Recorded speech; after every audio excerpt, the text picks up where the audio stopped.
આપણે લગ્ન કરવા માટે છોકરી જોવા જાવી તો સામેવાળા કેમ આપણી કુંડળી ચેક કરે આખી કે છોકરો દારૂ પીવે છે કે નથી પીતો, કાંઈ કોઈ યાર ભાગી ગયેલો નથી, કાંઈ લફરું છે કે નહીં, ધંધો કેવો કરે છે, આ રીતની કુંડળી આપણી ચેક થાય.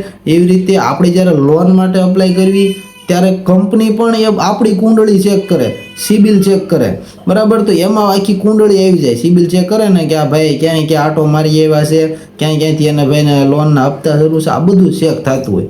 અને એના આધારે પછી તમને પાસ કરવી કે ન પાસ કરવી એ જે તે કંપની નક્કી કરતી હોય, બરાબર. આધાર કાર્ડ પાન કાર્ડ ઉપર લોન પાસ થઈ હોય અને પાછી રિજેક્ટ થઈ જાય, આવું હું થતું હશે.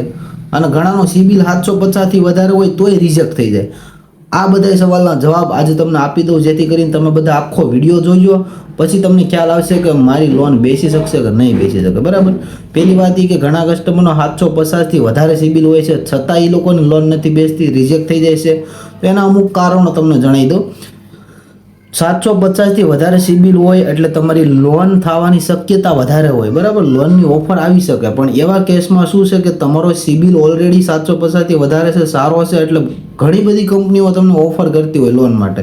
એટલે ઓલરેડી તમે બીજી બધી કંપનીમાંથી લોન લીધેલી હોય, 3 અથવા 4 કરતાં વધારે લાઈવ લોન તમારી શરૂ હોય, તો એવા કેસમાં તમારે બીજી લોન બેસવાની શક્યતા વધારે ન હોય, રિજેક્ટ થઈ જાય, બરાબર. છેલ્લા તમે 4 થી 5 મહિનાની અંદર કોઈ લોન લીધી હોય અને ફરીવાર તમે બીજી લોન માટે અપ્લાય કરો ત્યારે તમને એમ થાય કે મારો સિબિલ સારો છે, મને મળી જશે, તો એવા કેસમાં પણ ઘણી બધી કંપની લોન આપતી ન હોય. કારણ કે તમે હજી થોડાક દિવસ પહેલાં જ બીજી કંપની પાસેથી ઉછીના લીધા છે, તો એના હપ્તા તમારે શરૂ હોય, એની પહેલાંના હપ્તા શરૂ હોય, એવું બધું એનાલિસિસ થાય.